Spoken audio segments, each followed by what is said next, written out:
Assalamualaikum warahmatullahi wabarakatuh. Alhamdulillah, salatan wa salaman ala rasulillah, amma ba'du.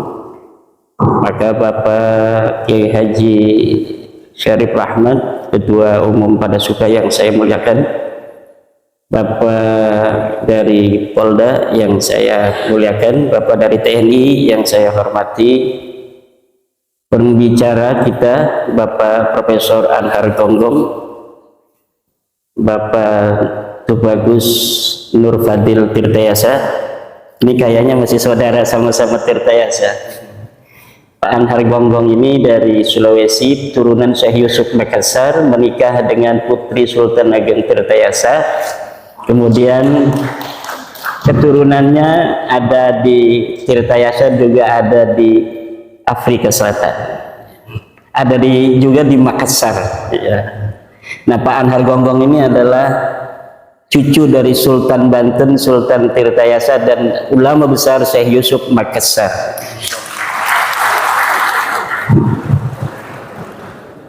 Juga Tengku Mudaqari Al-Kusyasi, beliau cucu dari pendiri atau pembawa kereta Syatariyah dari Mekah, dari India, dibawa ke Aceh, kemudian dibawa ke Banten oleh para Sultan Banten juga.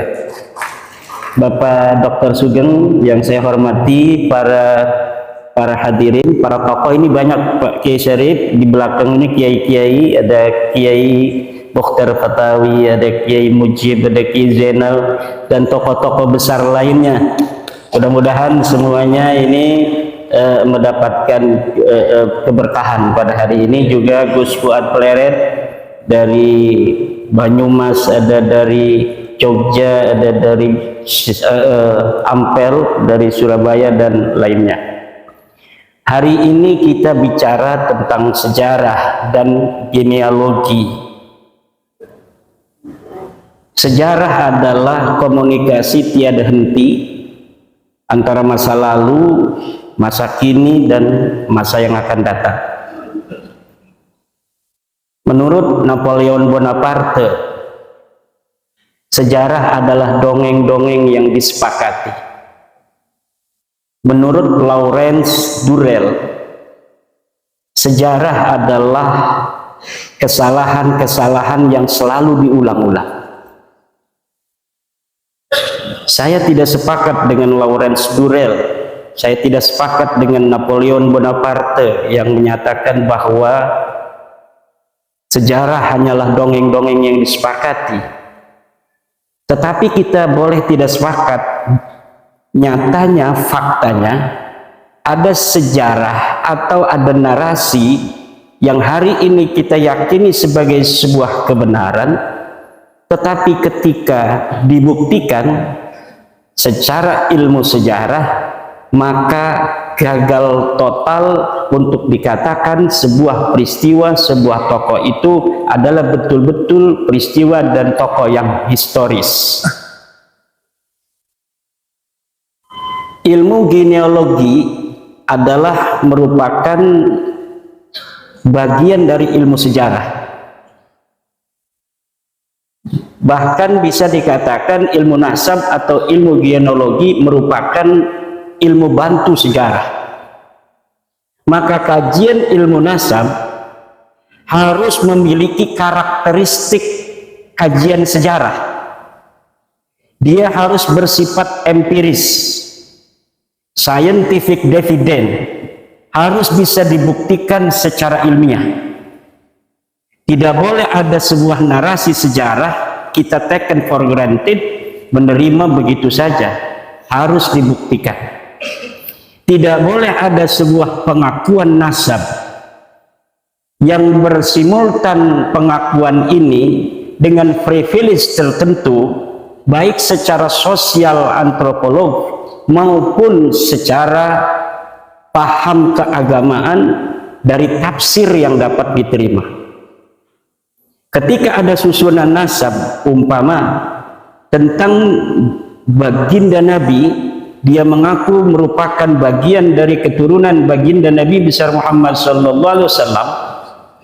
maka kita harus uji di meja scientific, harus dibuktikan secara ilmiah berdasarkan metodologi kajian ilmiah sejarah yang dapat diterima bersama, bukan hanya diterima oleh ahli nasab, tapi juga logika kebenarannya dapat diterima oleh semua orang. Saya kecil-kecilan mengkaji nasab orang yang mengaku keturunan Nabi di Indonesia dari klan Ba'alawi yang selama ini mengaku sebagai keturunan daripada baginda Nabi besar Muhammad sallallahu alaihi wasallam. Saya gunakan prosedur di dalam kajian penelitian sejarah. Yang pertama adalah heuristik. Saya kumpulkan sumber-sumber sejarah, sumber-sumber yang membantu penelitian saya di dalam bagaimana menguji kebenaran sebuah tesis pengakuan berdasarkan silsilah-silsilah urutan nasab yang ada bahwa dia merupakan keturunan Nabi, baik dari manuskrip-manuskrip zaman masa lalu sesuai dengan zamannya maupun dari kitab-kitab yang sudah dicetak. Kemudian saya melakukan verifikasi sumber. Saya kritik, saya verifikasi validitas dan orisinalitasnya. Kemudian saya pilah mana sumber-sumber yang primer. Adakah sumber yang langsung ditulis oleh orangnya atau ditulis oleh orang lain tetapi dia pernah bersama dengan orang-orang yang ditulis dengan nasab itu, atau sumber itu tidak sezaman tetapi masih begitu dekat yang dapat melacak sebuah kebohongan apabila apa yang dikatakan sebelumnya adalah merupakan sebuah kebohongan. Setelah mengadakan verifikasi dan memilah, kemudian saya melakukan interpretasi sumber. Dari data-data yang saya ambil dari sumber-sumber itu saya interpretasikan sehingga kemudian memunculkan sebuah kesimpulan sejarah, historiografi bagaimana sebenarnya kedudukan dari nasab Ba'alawi tersebut. Dan inilah hari ini yang akan saya sajikan kepada Anda semua.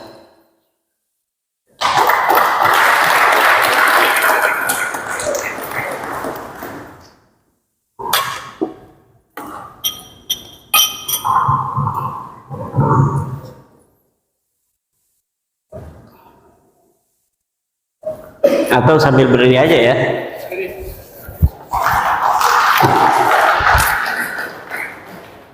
Kaum Ba'alawi yang kita kenal di Indonesia dengan istilah Habib mengaku sebagai keturunan Nabi Muhammad SAW melalui jalur Ahmad bin Isa bin Muhammad An-Naqid bin Ali Al-Uraidi bin Ja'far Shadiq bin Muhammad Al-Baghir bin Ali Zainal Abidin bin Husain bin Fatimah Zahra bin Kanjeng Nabi besar Muhammad SAW.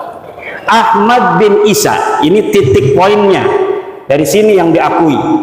Ahmad bin Isa ini wafat 345 Hijriah, telah terkonfirmasi sebagai keturunan Nabi Muhammad SAW melalui pelacakan kitab Tahdhibul Ansab karya Al-Ubaidili yang wafat tahun 435 Hijriah.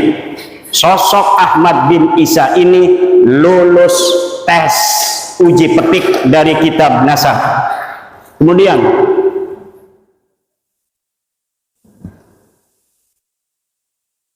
menurut keluarga Ba'alawi, Habib yang ada di Indonesia, Ahmad bin Isa mempunyai anak bernama Ubaidillah. Kemudian Ubaidillah ini mempunyai anak bernama Alwi. Alwi inilah yang menurut keluarga Ba'alawi adalah leluhur mereka. Alawi bin Ubaidillah bin Ahmad bin Isa bin Muhammad An-Naqid bin Ali Al-Uraidi bin Ja'far Shadiq Muhammad Al-Baghir bin Ali Zainal Abidin bin Husain bin Fatimah bin Nabi besar Muhammad SAW. Ini nasab mereka dan kita bisa lihat dari tokoh-tokoh mereka yang senang majang-majang nasab di media sosial. Semuanya akan bermuara kepada seseorang yang bernama Alwi yang disebut sebagai anak Ubaidillah. Ubaidillah ini adalah katanya anak Ahmad bin Isa. Ahmad bin Isa telah sahih sebagai keturunan Nabi, selesai atau lulus uji petik dari kitab-kitab yang ada pada zamannya yang primer atau yang sekunder. Tetapi apakah betul seorang yang bernama Ahmad bin Isa ini mempunyai anak bernama Ubaidillah? Namun nasab ini tertolak. Saya senang kalau menulis bikin kesimpulan dulu, biar orang itu tidak mengira-ngira. Karena urutan nasab seperti ini baru muncul dalam kitab keluarga Ba'alawi setelah 550 tahun pasca wafatnya Ahmad bin Isa. Tadi kita kenal wafatnya 345. Sedangkan kitab-kitab nasab yang paling dekat dengan masa hidupnya Ahmad bin Isa, yaitu kitab nasab yang ditulis di abad kelima, tidak menyebutkan bahwa Ahmad bin Isa mempunyai anak bernama Ubaidillah. Mulai dari kitab abad kelima, keenam, ketujuh, kedelapan, tidak menyebutkan Ahmad bin Isa mempunyai seorang anak yang namanya Ubaid atau Ubaidillah. Next.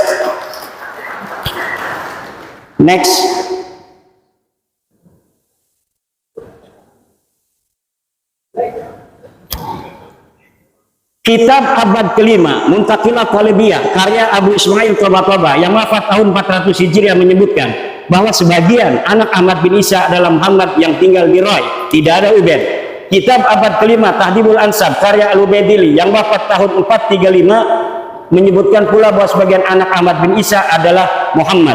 Kitab abad kelima, Al-Mazdi, karangan Al-Umari, wafat 490 menyebut pula bahwa sebagian anak Ahmad bin Isa adalah Muhammad. Kitab abad kelima sepakat tidak menyebutkan bahwa Ubaidillah sebagai anak Ahmad bin Isa. Namun masih ada kesempatan.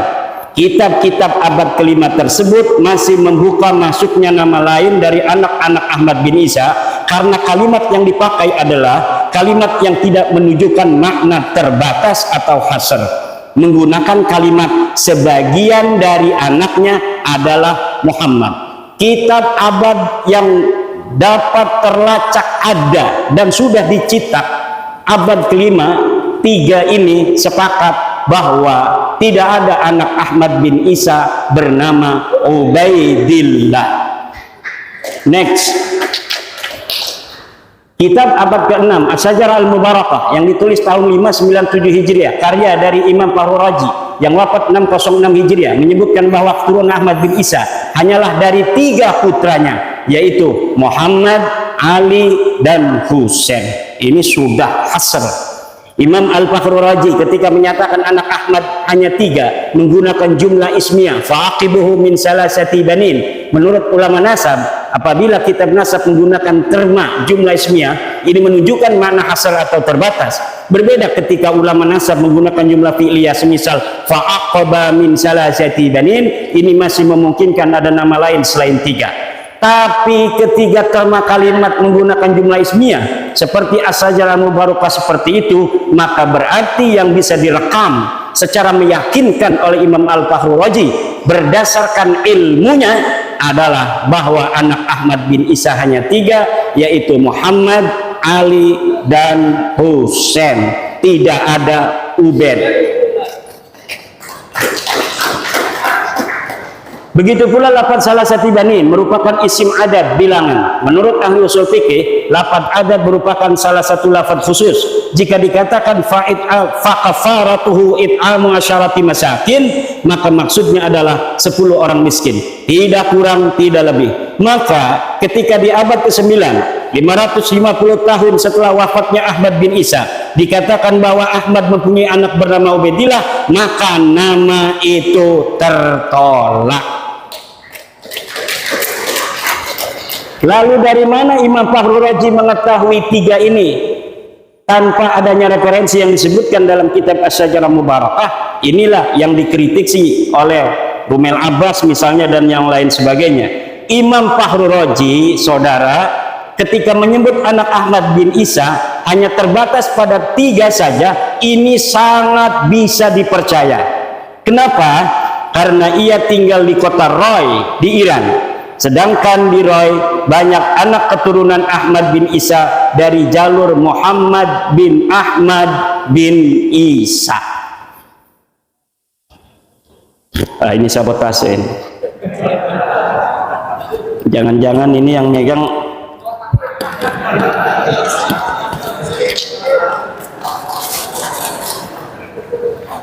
ini ada al-alnya enggak namanya nih? Al-anu gitu.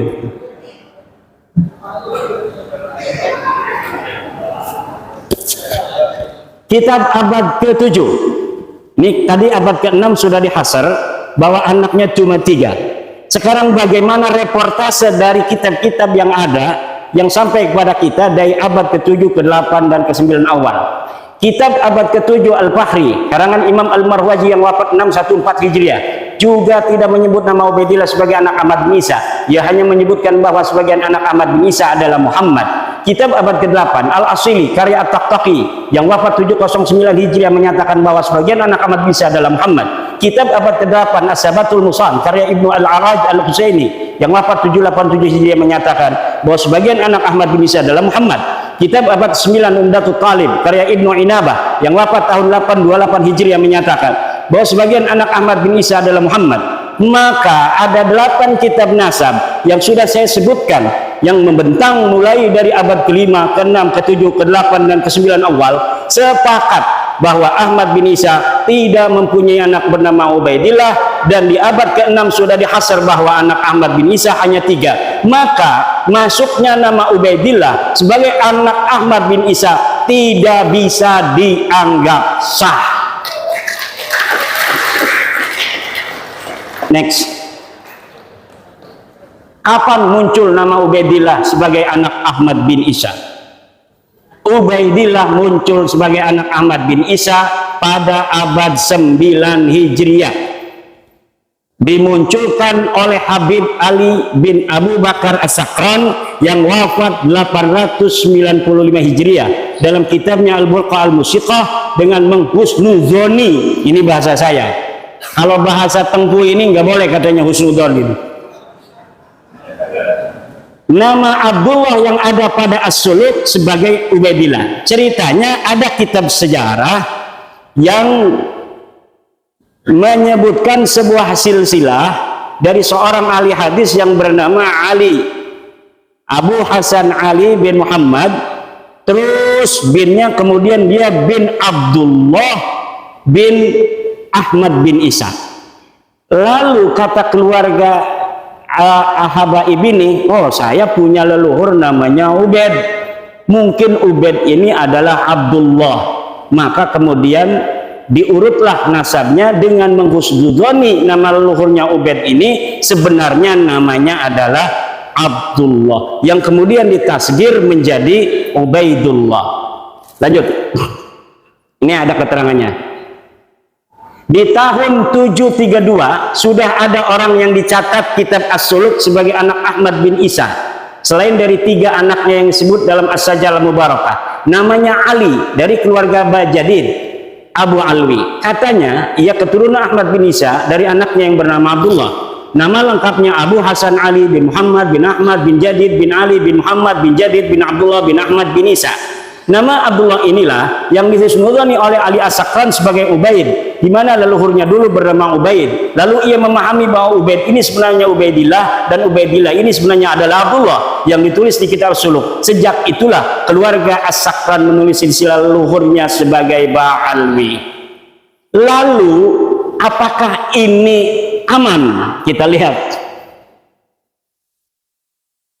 Sayangnya silsilah Ba'alwi Bajadid juga sebenarnya bermasalah karena ternyata kitab As-Suluk ada 3 manuskrip riwayat yang berbeda. Jadi manuskrip As-Suluk yang dikarang 732 sampai kepada Ali As-Sakran 895 yang nyampe ke beliau hanya salah satu manuskrip yang dicetak daripada 3 manuskrip sebenarnya yang ada. Yang mana yang benar? Wallahu a'lam bishawab. Yang jelas ad-dalilu idza taraqahul ihtimalu saqata bihil istidlal. Sebuah dalil apabila telah masuk di dalamnya ada kemungkinan ihtimal yang tidak qat'i, maka dia tidak boleh dijadikan lagi sebagai dalil. Manuskrip pertama silsilah jadid terdapat dalam manuskrip di Paris berangkat tahun 810 Hijriah. Manuskrip itu menyebutkan bahwa Abu Hasan Ali bin Muhammad bin Ahmad bin Hadid bin Ahmad bin Isa, tidak ada nama Abdullah. Sedangkan tadi Ali As-Sakran menyambungkan nasabnya kepada Ahmad bin Isa melalui Abdullah karena dia punya leluhur yang namanya Ubaid, kemudian dihusnudzoni sebagai Abdullah. Sekarang Abdullahnya di sini di dalam manuskrip Paris ini tidak ada. Lalu bagaimana? Ya putus, rungkad. Nah ini ada manuskrip dari Parisnya. Kalau kita bicara sejarah harus scientific evidence yang dapat dibuktikan dalam meja ilmiah.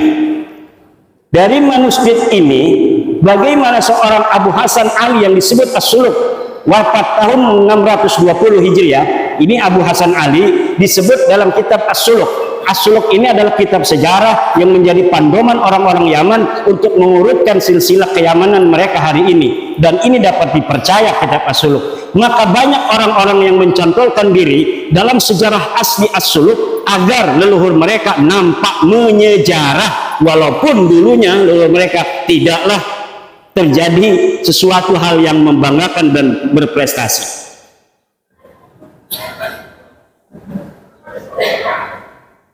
Hanya menjadi urutan kelima dari nasab Ahmad bin Isa. Saya ulangi, dari manuskrip ini bagaimana seorang Abu Hasan Ali yang disebut As-Suluk wafat 620 Hijriah hanya menjadi urutan kelima dari nasab Ahmad bin Isa yang wafat 345 Hijriah.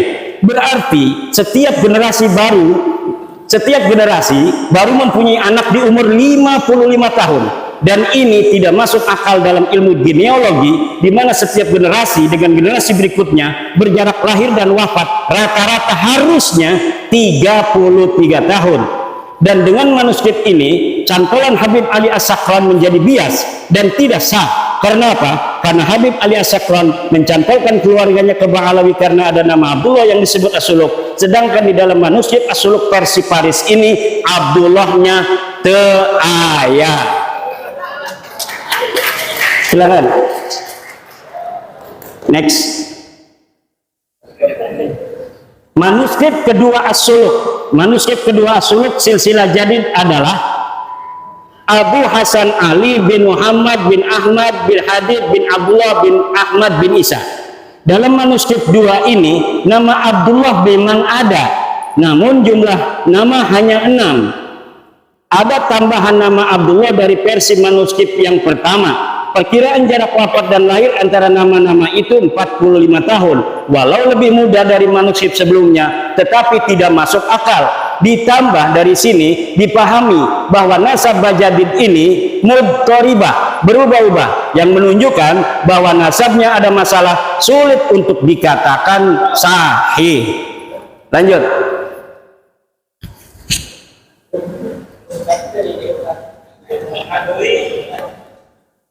Manuskrip 3 As-Suluk. Manuskrip 3 As-Suluk silsilah hadid adalah atau jadid Abu Hasan Ali bin Muhammad bin Ahmad bin Hadid bin Ali Muhammad bin Hadid bin Abdullah bin Ahmad bin Isa.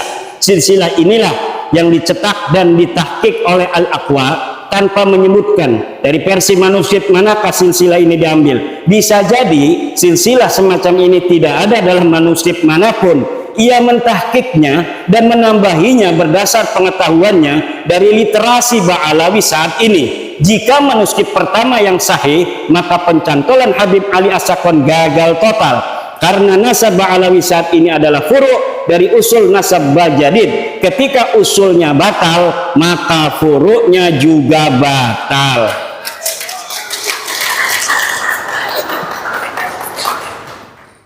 Ini penting dan belum diungkapkan siapapun. Keluarga As-Sakran bukan Ba'alawi. Nampaknya kitab As-Suluk karya Imam Al-Janadi wafat 732 Hijriah adalah kitab sejarah yang menjadi pegangan latar belakang konstruksi nasab Ba'alawi dan sejarahnya.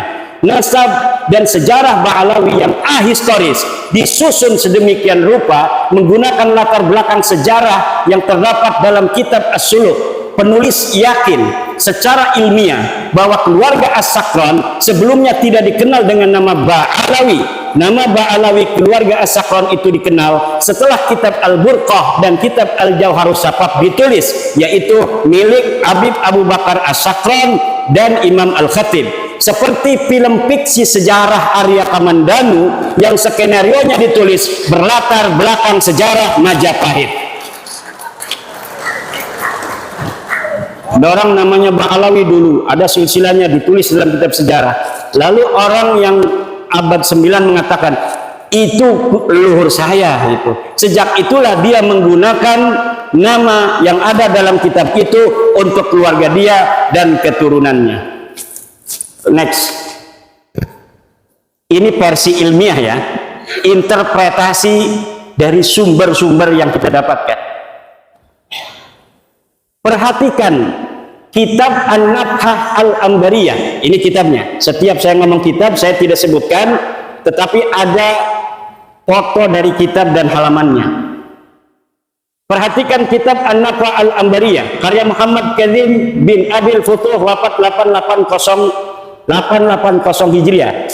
Dalam kitab itu di halaman 53 disebutkan bahwa Banu Abi Alwi adalah Abu Alwi bin Abil Jadid bin Ali bin Muhammad bin Ahmad bin Jadid. Dalam kitab itu ulama yang hidup di abad 9 dan tinggal di Yaman sama sekali tidak menyebut nama-nama keluarga Ali As-Sakran yang ada pada masa itu atau sebelumnya, seperti Faqih Muqaddam Muhammad Shahib Mirbad sebagai Ba'alawi. Ia hanya menyebut keluarga Jadid. Padahal pengarang kitab An-Nabhah Al-Ambariyah ini hidup semasa dengan Ali As-Sakran. Kalau pada masa itu dan sebelumnya keluarga Habib Ali As-Sakran dikenal sebagai Ba'alawi, tentunya Muhammad Kadzim akan menulis contoh-contoh Ba'alawi selain dari Jadid disebutkan, yaitu dari keluarga-keluarga Faqih Muqaddam dan sebagainya. Ini membuktikan bahwa keluarga Ba'alawi yang terkenal itu hanyalah dari keluarga Jadid, keluarga Ali As-Sakran dan leluhurnya sebelumnya, bukan keluarga Ba'alawi. Jika keluarga As-Sakran dikenal dengan nama Ba'alawi, tentu Abil Futuh yang hidup sejaman dengan As-Sakran akan menyebut minimal satu nama yang mengindikasikan bahwa keluarga As-Sakran adalah bagian dari Ba'alawi. Perhatikan kitab An-Nabhah Al-Ambariyah halaman 53. Di sini nggak kelihatan, silahkan di Google saja. Next. As-Sakran hanya bisa menyebut dua nama keluarga Jadid.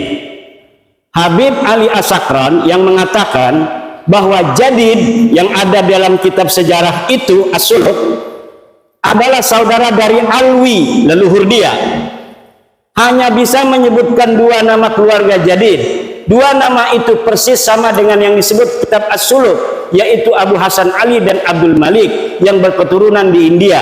Jika Jadid adalah betul-betul saudara Alwi, leluhurnya yang ditulis, dan ini pun saya yakin tidak ada orangnya, tentu akan banyak nama-nama selain keduanya yang diketahui Ali As-Sakran. Tapi mengapa As-Sakran seperti orang asing di keluarga Bajadid hanya mengetahui dua nama dari keluarga Bajadid yang diketahui dari kitab As-Suluk, yang bukan hanya diketahui oleh dia, kita juga mengetahui bahwa keluarga Jadid mempunyai dua nama yang tertulis dalam sejarah, yaitu Abu Hasan Ali dan Abdul Malik. Apa bedanya saya dengan dia? Sama-sama mempunyai dua nama saja, padahal dia mengaku sebagai keluarga besarnya. Silakan. Makam Ahmad bin Isa ditemukan setelah 602 tahun. Ahmad bin Isa yang wafat tahun 345 Hijriah, makamnya hari ini berada di Husaisah. Lalu apakah makam itu sudah dikenal sejak tahun wafatnya itu, yaitu 345? Al-Janadi 732 Hijriah tidak merekam adanya makam Ahmad bin Isa, padahal ia sejarawan yang rajin mencatat nama-nama makam yang diziarahi dan dianggap berkah. Artinya pada tahun 732 Hijriah itu makam Ahmad bin Isa belum dikenal seperti saat ini. Telah berjarak 387 tahun sejak wafatnya, makam Ahmad bin Isa belum dikenal orang. Ini dalam reportase As-Suluk yang rajin jarah-jarahin makam, tetapi dia mencatat nama makam-makam lain, tidak mencatat nama Ahmad bin Isa yang katanya sudah wafat 345 Hijriah di Yaman. Ini orang Yaman Al-Janabi. Syekh Ahmad bin Hasan Muallim menyatakan, tidak ada dalam sejarah Yaman makam diagungkan yang di atasnya ada mashhad dan masjid sampai separuh abad 5, kecuali yang disebut sebagai Masjid Syahidain di San'a Al-Kuburiyah fil Yaman 176. Lalu kapan berita bahwa Ahmad bin Isa ini dimakamkan di Husaisah? Berita awal yang didapatkan adalah Ba Makhromah 947 Hijriah dalam kitabnya Qaladatun Nahar fi Wafayat A'yanid Dahr disebutkan bahwa makam Ahmad bin Isa di Husaisah. Qaladatun Nahar fi Wafayat A'yanid Dahr 2/518 Asy-Syamilah. Berarti berita bahwa Ahmad bin Isa dimakamkan di Husaisah baru setelah 602 tahun setelah wafatnya Ahmad bin Isa. Kitab tersebut pula menyebutkan bahwa keyakinan makam Ahmad bin Isa di Husaisah itu karena Habib Abdurrahman bin Muhammad berziarah di situ dengan isyarah adanya cahaya yang nampak di atas sananya. Jadi ditemukannya makam itu setelah ratusan tahun bukan karena adanya kitab sejaman yang menyebutkannya, tetapi berdasarkan isyarah spiritual. Diceritakan di situ bagaimana cara menemukannya, yaitu dengan meminta doa kemudian melihat cahaya. Ada cahaya di situ maka ditetapkanlah makamnya di situ. Dan sekarang banyak terjadi seperti itu, makam-makam baru yang dulunya kita tidak mengetahui pernah ada makam di situ, kemudian sekarang ada makam. Ini masih mending, tidak merampok siapa-siapa, dia hanya berbohong. Makamnya sudah ada namanya, kemudian namanya dibelokin kemana-mana, tidak sesuai dengan tradisi riwayat dari keluarganya sendiri.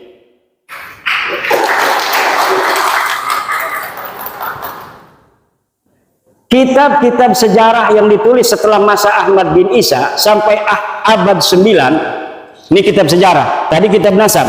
Sekarang kitab-kitab sejarah yang ditulis setelah masa Ahmad bin Isa sampai abad 9 tidak menyebutkan keberadaan keluarga Ubaidillah dan keturunannya di Hadramaut sebagai seorang sayyid, atau tidak sebagai sayyid pun tidak ada sama sekali. Kitab-kitab apa saja? Tarikh Musallam Al-Lahaji wafat 545 Hijriah, belum dicetak tapi manuskripnya saya punya.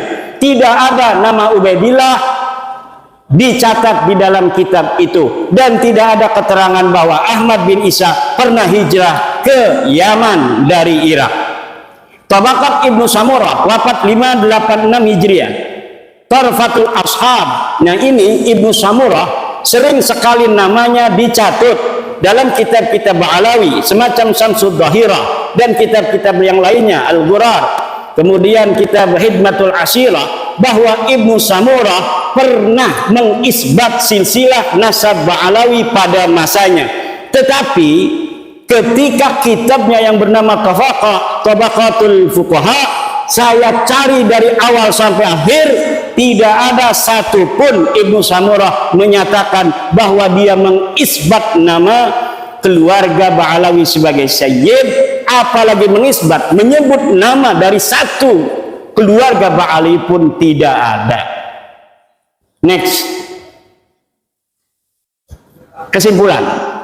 Para habaib yang sekarang kita kenal bukanlah keluarga Ba'alawi yang dikenal di abad 7 dalam kitab-kitab sejarah. Keluarga Ba'alawi adalah keluarga Jadid yang disebut dalam kitab As-Suluk 732 Hijriah yang terputus dari Nabi Muhammad SAW karena Abdullah bukanlah anak Ahmad bin Isa. Para habaib nasabnya terputus dari Nabi Muhammad SAW karena Ubaidillah bukanlah anak Ahmad bin Isa. Jadi Ba'alawi sendiri yang ada dalam kitab itu tertolak sebagai keluarga Nabi karena Abdullah bukanlah anak dari Ahmad bin Isa berdasarkan kitab-kitab abad ke-6 dan abad ke-5. Kemudian ada orang nyantol kepada nama itu, ya yang dicantolnya itu rungkat, dianya ikut rungkat.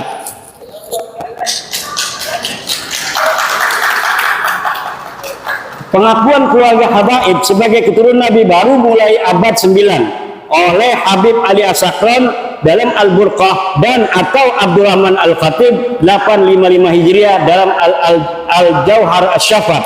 Ini jarang saya ambil namanya Al-Khatib, walaupun hidup bareng.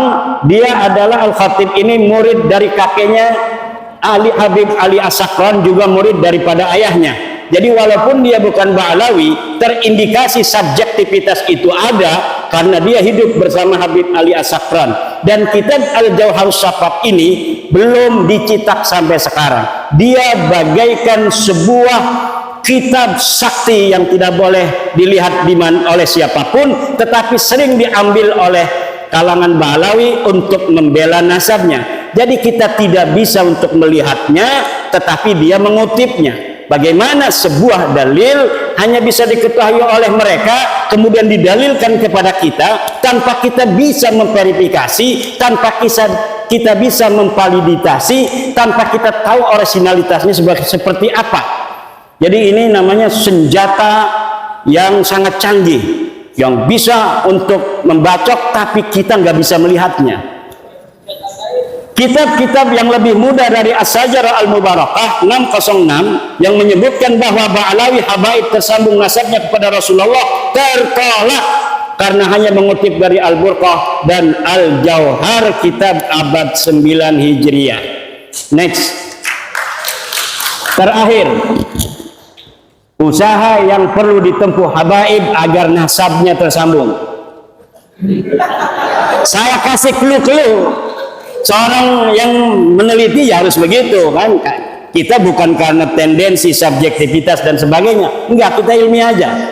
Para pendukung nasab Ba'alawi habaib untuk tersambung nasab mereka harus menyajikan kitab yang lebih tua dari As-Sajarah Al-Mubarakah yang menyatakan bahwa 1. Ahmad bin Isa mempunyai anak bernama Ubaidillah. 2. Ubaidillah mempunyai anak bernama Alwi. Untuk bisa dikatakan bahwa para habaib sekarang ini tersambung kepada keluarga Ba'alawi, maka harus menyajikan kitab yang lebih tua dari As-Suluk yang menyebutkan bahwa Jadid mempunyai saudara bernama Alwi.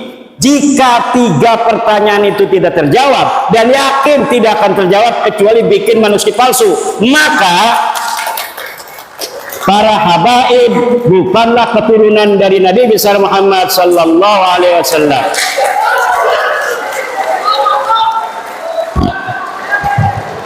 Demikian yang dapat saya sampaikan, mudah-mudahan ada manfaatnya. Wallahu wal muwaffiq ila aqwamit thoriq. Assalamualaikum warahmatullahi wabarakatuh.